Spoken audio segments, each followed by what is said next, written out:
All right, man. Dude, it's exciting, man. The Rock and Worship Roadshow is about to start up, and you're out on the tour this year. And tell me a little bit about how you're preparing for the tour this year. I mean, if I'm not mistaken, I think, were you out on it last year with Vertical Church?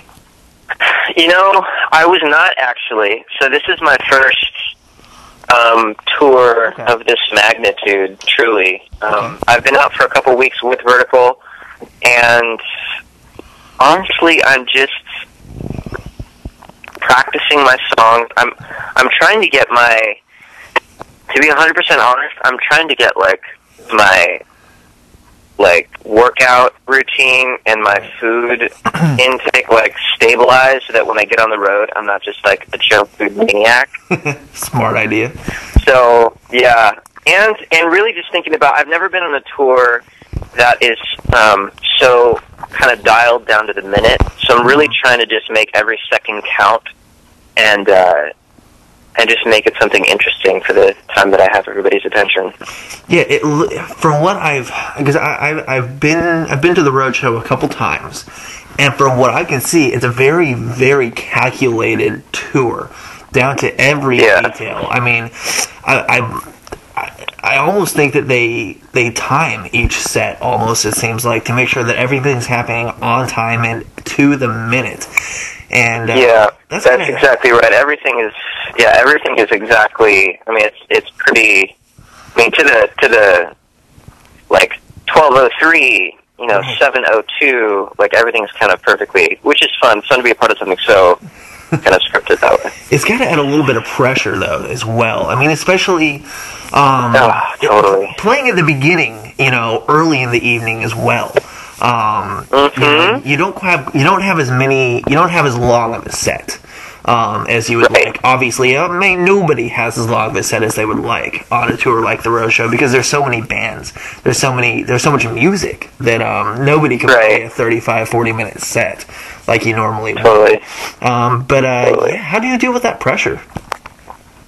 Well, I feel like, especially coming off of thinking about playing at the beginning and thinking about how everything kind of, if I'm not exactly on time, then the whole ship kind of starts off on the wrong foot. Right. I don't know, it's just sort of, I guess you just don't think about it. I mean, you just sort of do your thing and hope that if people are having a good time, I think if you're a couple minutes late, I assume everyone's going to be a little bit gracious towards that. We're there to just make everybody's time for every moment, however little that we have of it, just something interesting and something special.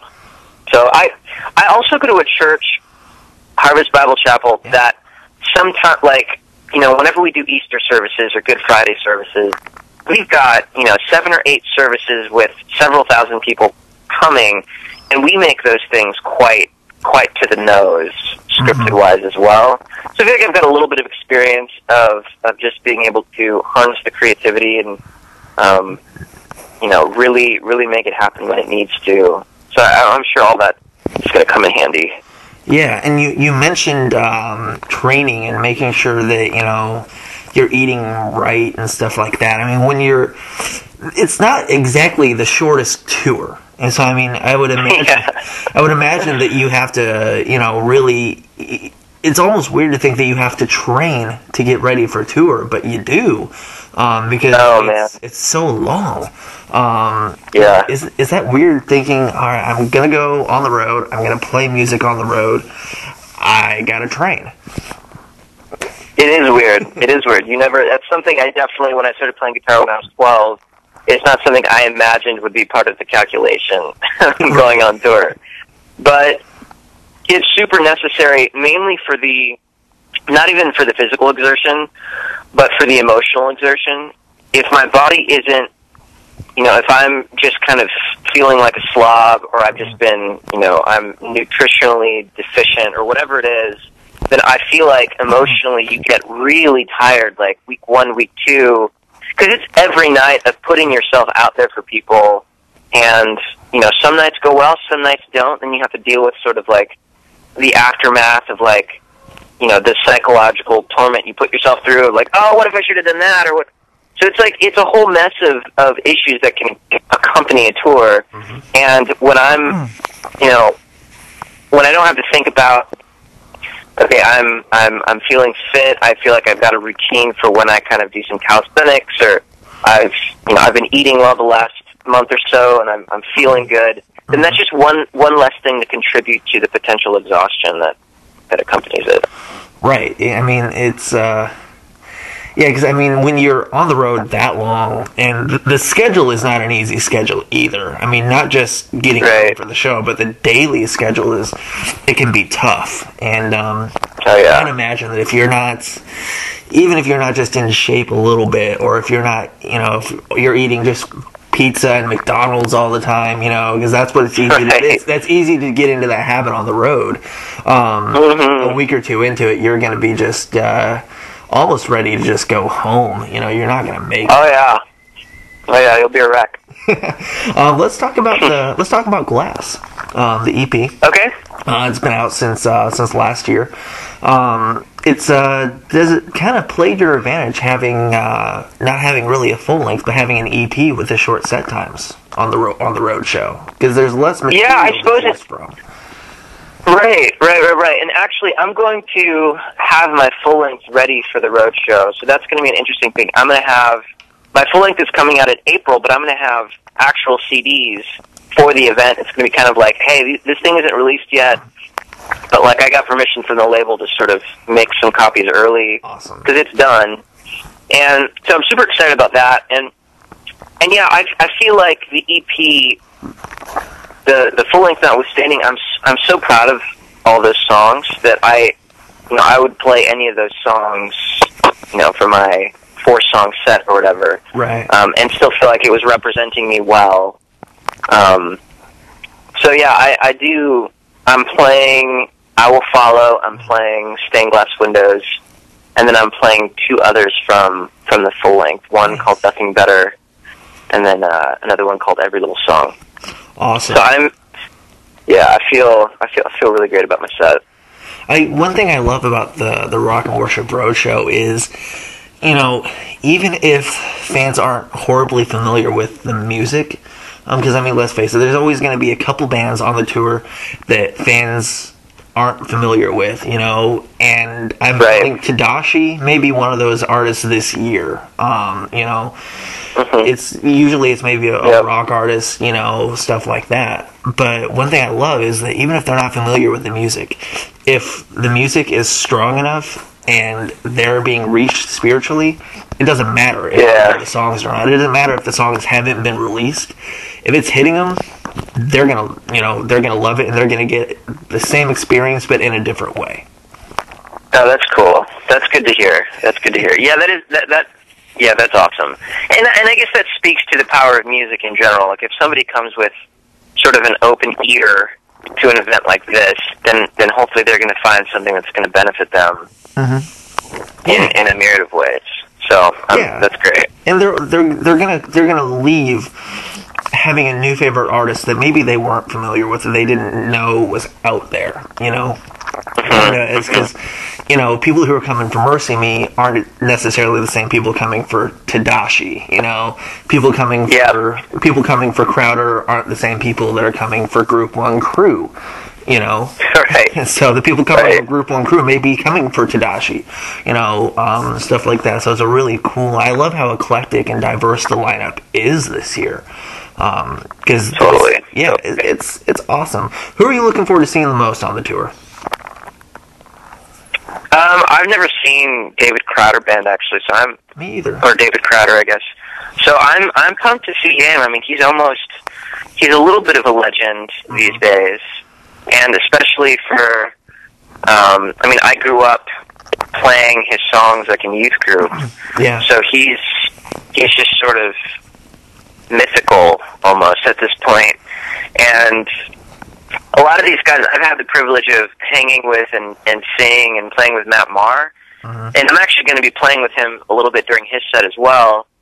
And he's just at that level, the way what they're able to do with the crowd is really astounding to me. It's something that I feel like does almost give credence to their, like, I don't know, to their clout in a lot of sense, because like Matt, at least when you see him live or see him leading worship, it's really an incredible thing. Like he does something to a room, and God really like does something very unique in a room through him. And so I feel like I've heard similar things about David Crowder, and so I'm kind of eager to just see how, why, what, kind of just everything about what he does. Yeah, I'm the same way. I grew up hearing David Crowder in youth groups all the time, and I had one chance to see him. It was on Winter Jam 2011, and the first show I went to was the first show that he was not on that tour anymore. He was only playing part of the tour, and I went to the first show that he wasn't on, and I was oh my gosh, super bummed out. We're like, we wanted to see Crowder, but this year, seeing Crowder, so it's gonna, nice. It's gonna be awesome. And I'm also excited. Like even for me, I think for at least a few of the nights, I'm going to sit in and just try to experience it the way people are experiencing it, because I haven't been to one of these things since I was in middle school. Oh, wow. So I don't really know what people are feeling when they walk in, like how their feelings change throughout the night. So I'm eager to just like do my thing and then maybe get off, and like nobody knows me, so it's not like it's, you know, a liability or whatever. So I'm just going to walk around and just sort of be one of the audience and just kind of see how it feels, and maybe that'll affect the way I then, you know, do my set the following night. Yeah, I was going to say, do you think that will help you on the stage if you're able to be in the crowd for a little bit and experience the show from the crowd as well, and you know, see how bands like maybe Crowder or Mercy Me or, you know, bands like that who have been on the road for decades, you know, are doing their thing, to see it from that point of view. You know, how do you think that? Yeah, I'm hoping.